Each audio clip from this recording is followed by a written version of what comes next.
Bienvenida o bienvenido a esta nueva inmersión. Hoy viajamos a una época, bueno, bastante convulsa, ¿eh? De resistencia y fe llevada al límite. Sí, nos vamos a los años finales del siglo III, principios del IV. Exacto. Y nos centraremos en la figura del Papa número 30, San Marcelino. Su pontificado, a ver, fue del 296 al 304 DC, ¿no? Eso es. Y coincidió de lleno con la que se considera, pues, la persecución más brutal contra los cristianos en el Imperio Romano. Uf, la llamada Gran Persecución de Diocleciano. Tenemos aquí unos apuntes muy interesantes sobre Marcelino y todo el contexto de esta persecución. Sí, dan bastante que pensar. Pues la misión hoy es esa, explorar a fondo qué pasó realmente, cómo era ese mundo, el de Marcelino, Un mundo en plena transformación, ¿eh? Y tensión. qué implicó esa persecución a tan gran escala. Y sobre todo cómo respondió la Iglesia, desde el Papa hasta, pues, el creyente de a pie. Claro, la respuesta individual y la colectiva. Queremos entender las claves de esa resistencia, también las fragilidades humanas, que seguro las hubo, y el legado que dejó este periodo tan crítico. Vale, pues vamos a sumergirnos. Vamos a ella. Primero, situémonos. Finales del siglo III. Marcelino llega al papado en el 296. Justo. Y el Imperio Romano estaba bajo Diocleciano, que había instaurado la tetrarquía. Ah, sí, el sistema este de los 4 gobernantes, ¿verdad? Para intentar gestionar mejor aquel territorio inmenso. Parecía una solución, bueno, pragmática. Y lo era, en cierto modo. Buscaba eficiencia administrativa. Pero la clave para Diocleciano era la unidad, la estabilidad imperial. Claro. Y para la mentalidad romana de la época, esa unidad dependía, fundamentalmente de mantener la pax deorum, la paz con los dioses. La paz de los dioses, o sea, que los dioses estuvieran contentos con Roma. Exacto. Y eso implicaba el culto religioso estatal, los sacrificios a los dioses tradicionales y, cada vez más, el culto al propio emperador. Él era el garante de esa armonía cósmica y social, ¿sabes? Y claro, ahí es donde estaba el choque frontal con el cristianismo, porque los cristianos se negaban en redondo a participar en esos sacrificios. Totalmente. Para ellos era idolatría, solo un dios, punto. Y eso desde la perspectiva imperial. Pues no era solo una cuestión religiosa privada, ¿eh? Se veía como una amenaza directa al orden público, a la estabilidad del imperio entero. O sea que no era solo no creéis en nuestros dioses, sino estáis poniendo en peligro a Roma. Justamente, se interpretaba como impiedad, como un acto que podía atraer la ira de los dioses, casi sedición política, un desafío a la autoridad, a los cimientos del Estado. Entiendo. Una tensión que llevaba ahí latente décadas, supongo. Sí, con altibajos, pero siempre presente. Y explota, de forma brutal, en febrero del 303. Ahí empieza la gran persecución. Las fuentes dicen que fue la más organizada, la más sistemática. Sí, fue metódica y escalonada. Estaba diseñada para desmantelar la estructura cristiana. Los primeros edictos, terribles. Que ordenaban, Pues mira, destruir los lugares de culto, quemar las escrituras sagradas, eso era un ataque directo a su memoria, ¿sabes? A la identidad de la comunidad. y forzar a los cristianos a realizar sacrificios paganos. Y si se negaban, Pues perdían derechos, iban a la cárcel, sufrían torturas o directamente la muerte. madre mía, Aquí es donde la cosa se pone, bueno, realmente tensa. Se plantea un dilema horrible para cada cristiano. claro, fidelidad a la fe aunque te cueste la vida, o ceder a la presión para sobrevivir. Una encrucijada existencial, como decías. Totalmente. Y no fue algo esporádico o local, como otras persecuciones anteriores. No, este fue un intento deliberado, sostenido, del poder imperial para erradicar el cristianismo, o al menos neutralizarlo. Una prueba de fuego que marcó a toda una generación. Y en medio de esa tormenta, en Roma, en el ojo del huracán, está Marcelino, el Papa. Su figura nos recuerda algo fundamental, ¿no? Sí, que la sucesión apostólica que él representaba no era solo heredar una doctrina o una autoridad. Era también estar dispuesto a ser testigo, que eso significa, mártir en griego, hasta las últimas consecuencias. Exacto. Testimonio hasta el final. Pero aquí las notas que tenemos introducen una zona gris, una controversia histórica sobre Marcelino. Ah, sí, el tema delicado. Parece que algunas fuentes posteriores, mencionas el Liber Pontificalis, que es una colección de biografías papales, ¿no?, compiladas siglos después, Sí, y hay que leerlo con cuidado, porque mezcla historia y leyenda a veces. pues esas fuentes sugieren que Marcelino pudo haber flaqueado, que bajo presión extrema quizá llegó a ofrecer incienso a los ídolos o a entregar libros sagrados para salvarse. Esa ambigüedad es fascinante, la verdad. Hay que ser cautos, claro. Otras tradiciones, sobre todo los donatistas en el norte de África, que eran muy rigoristas, Ellos sí lo acusaron. sí lo acusaron de traidor, de haber entregado las escrituras. Pero, ojo, la Iglesia romana nunca aceptó oficialmente esa versión. De hecho, lo venera como santo y mártir. Entonces, ¿cuál es la versión más aceptada? Pues la más extendida es que, aunque pudo tener un momento de crisis, de debilidad, algo muy humano por otra parte, finalmente se mantuvo firme y fue ejecutado alrededor del año 304. El líder de la Iglesia enfrentado a esa prueba terrible.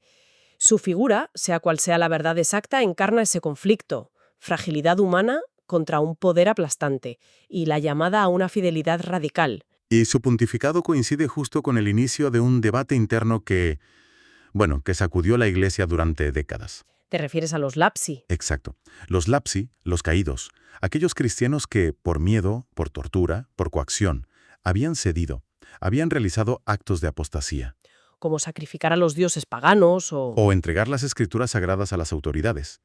A estos últimos se les llamaba específicamente traditores, los que entregan. Imagino el revuelo. Las posturas estarían encontradas, ¿no? Por un lado, la compasión por gente sometida a una presión brutal. Claro, Pero por otro, la exigencia de fidelidad, el escándalo de la apostasía. justo. Surgieron facciones. Algunos, como los donatistas que mencionaba, eran súper rigoristas. Decían que los lapsi y sobre todo los obispos traitores habían perdido su lugar en la Iglesia para siempre, que sus sacramentos ya no eran válidos. ¡Qué radical! Mucho. Otros, en cambio, abogaban por una vía de penitencia, de reconciliación. Y este debate, fíjate, obligó a la Iglesia a profundizar muchísimo en su teología, Sobre el pecado, el perdón. sobre el perdón de los pecados graves cometidos después del bautismo, sí. Sentó las bases para el desarrollo del sistema penitencial que conocemos siglos después. No fue solo disciplina, fue una reflexión honda sobre la misericordia de Dios frente a la gravedad del pecado. Volvamos a la persecución en sí. Mencionabas que fue escalonada. ¿Cómo? ¿Cómo funcionó esa maquinaria represiva? Pues a partir de ese primer edicto de febrero del 303, la presión fue subiendo, 3 edictos más, en rápida sucesión. A ver, El segundo ordenaba el arresto de todo el clero, obispos, presbíteros, diáconos. El objetivo era claro, descarezar a las comunidades, dejarlas sin líderes. ¿qué estrategia? El tercer edicto subía la apuesta. Obligaba a los clérigos encarcelados a sacrificar a los dioses. Si se negaban, tortura, hasta que cedieran o murieran. Buscaban la apostasía pública de los líderes para desmoralizar al resto. Terrible. ¿Y el cuarto? El cuarto, que probablemente fue en la primavera del 304, ya extendía la obligación de sacrificar a todos los cristianos del imperio, sin excepción. Hombre, mujer, niño, todos, bajo pena de muerte. Ese fue el punto culminante entonces. Sí, el ataque total. Es aterrador imaginarlo, una maquinaria implacable. Las consecuencias tuvieron que ser devastadoras. Terribles, sí. Miles de mártires por todo el imperio, desde Hispania hasta Egipto. Algunos nombres se hicieron famosos enseguida, ¿sabes? San Sebastián, Santa Inés, Santa Lucía, aquí en España San Vicente Mártir. Claro. Pero la inmensa mayoría fueron cristianos anónimos. Su testimonio solo lo conoce Dios. Comunidades enteras diezmadas, familias rotas, propiedades confiscadas, iglesias destruidas. Y encima el problema interno de los lapsis y traditores. Exacto, que generó divisiones muy dolorosas. Ante un ataque así, de esta magnitud, ¿cómo logró sobrevivir la Iglesia? ¿Cuál fue la clave de esa resistencia? Bueno, fueron varias cosas entrelazadas, yo creo. Primero, la figura del mártir. Se convirtió en un símbolo potentísimo de victoria espiritual. ¿En qué sentido? Pues que, lejos de acobardar, el ejemplo de los que preferían morir antes que renegar, fortaleció la convicción de muchos otros. La veneración a los mártires creció enormemente. Sus tumbas se volvieron lugares de culto, su memoria un tesoro. Como decía Tertuliano un siglo antes, la sangre de los mártires es semilla de nuevos cristianos. Precisamente. Esa frase se demostró cierta una vez más. Paradójicamente, la persecución, en lugar de apagar la fe, la purificó. La fortaleció en muchos aspectos. Obligó a la gente a preguntarse qué era lo esencial, ¿no? Exacto. ¿Qué estamos dispuestos a sacrificar por esto? Además, el debate sobre los lapsi, aunque fue muy duro, llevó a una comprensión más matizada de la misericordia, de la penitencia, de la propia Iglesia como comunidad de pecadores en camino. Y desde el punto de vista de la defensa de la fe, de la apologética, ¿qué lectura se hizo de todo esto? Pues se argumentó que la resistencia pacífica, la disposición al martirio, demostraban que la fuerza de la Iglesia no estaba en el poder terrenal, ni en la organización humana ni en la violencia, Sino en la verdad de su mensaje. en la verdad de su mensaje, y en la asistencia divina, en la fuerza del Espíritu Santo, dirían ellos. El martirio se veía como el cumplimiento de las palabras de Jesús: si a mí me han perseguido, también a vosotros os perseguirán. Era la prueba definitiva de autenticidad, un argumento vivo contra las acusaciones paganas. Menos mal que esa situación extrema no duró para siempre. ¿Cómo terminó la gran persecución? Pues empezó a remitir después de la abdicación de Diocleciano y Maximiano en el 305. Galerio siguió un poco en Oriente, pero ya con menos intensidad. Y el final oficial llegó con el famoso Edicto de Milán. Ah, el Edicto de Milán. Sí, en el 313. Eso es, 313.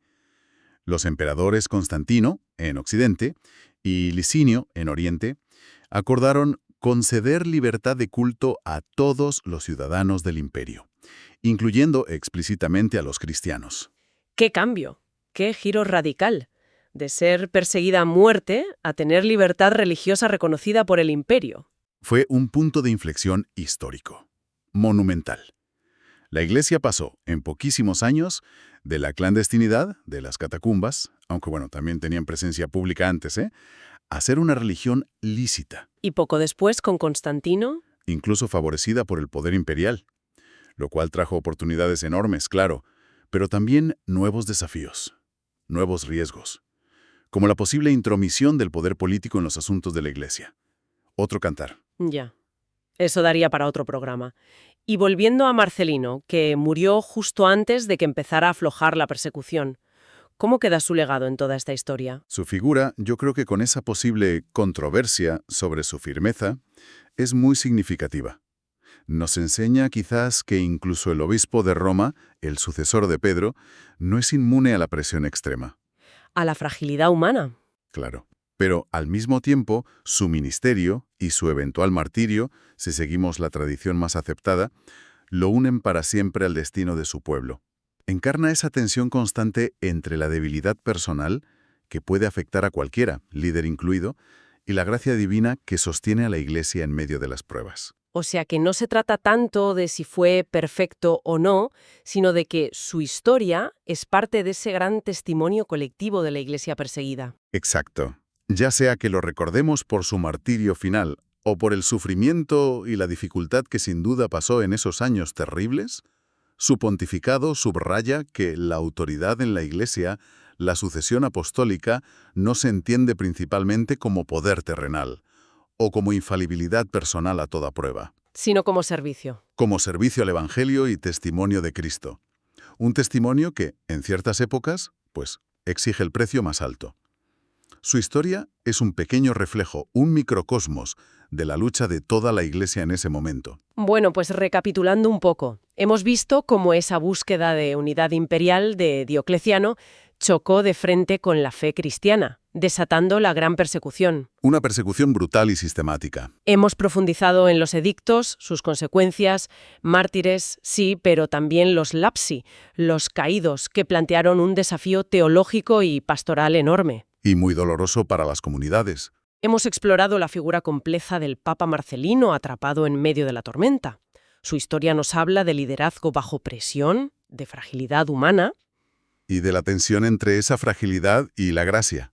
Y finalmente hemos visto la increíble resiliencia de la Iglesia primitiva. No solo sobrevivió, sino que salió fortalecida en su identidad, en su fe. Y finalmente obtuvo la libertad con el Edicto de Milán. Un viaje impresionante, la verdad.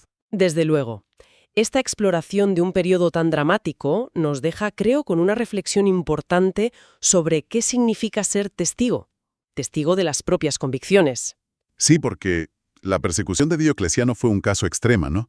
Una prueba de vida o muerte. Pero plantea preguntas que siguen siendo válidas, sobre la coherencia entre lo que creemos y cómo actuamos, sobre todo cuando hay presiones externas. Claro, la presión no siempre es tan física, tan brutal, puede ser social, cultural, profesional. Precisamente, y eso nos lleva a una pregunta final, quizás para que cada cual le dé una vuelta. A ver, Considerando esa presión monumental que vivieron Marcelino y tantos cristianos anónimos, ¿cómo interpretamos hoy ese concepto de testimonio, de fidelidad? en nuestro contexto. Sí, en contextos donde nuestras convicciones profundas, sean religiosas, éticas, filosóficas, las que sean, pueden chocar con la corriente dominante o encontrar oposición, aunque no sea violenta. ¿Qué formas concretas adopta hoy la fidelidad a los propios principios? ¿Cómo se vive esa coherencia en las circunstancias, a veces complejas, ambiguas, del mundo actual? Es una buena pregunta. Es algo sobre lo que, quizás valga la pena pensar un poco.